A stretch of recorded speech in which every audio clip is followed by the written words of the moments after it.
হ্যাঁ, আসসালামু আলাইকুম। আপনি জানেন কি অটিজম শিশুরা কখন ধ্বংসাত্মক ও আক্রমণাত্মক আচরণ করে? অটিজম শিশুদের মধ্যে কম বেশি ৩টি এরিয়াতে সমস্যা থাকে। যে ওরা যোগাযোগের সমস্যা থাকে, আচরণগত সমস্যা থাকে, সামাজিকতা বুঝে না।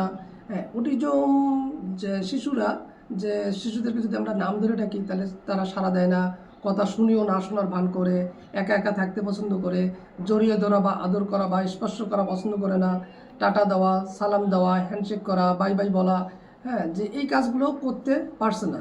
এছাড়াও হ্যাঁ, যে শেয়ার করা, সহবর্তীদের সঙ্গে মিশতে, খেলতে, এমনকি বন্ধুত্ব করতে ওরা চায় না। আর এ সকল সামাজিক আচরণগুলো বুঝতে কিংবা বোঝাতে না পারার ফলে অনেক অটিজম শিশুর মধ্যে ধ্বংসাত্মক এবং আক্রমণাত্মক আচরণ দেখা যায়। যেমন জিনিস ভাঙচুর করা, নিজেকে আঘাত করা কিংবা হ্যাঁ, যে অন্যকে আঘাত করা। তাই অটিজম শিশুর সোশ্যালাইজেশন ডেভেলপ করার জন্য অবশ্যই নিচের লিঙ্কে যোগাযোগ করুন।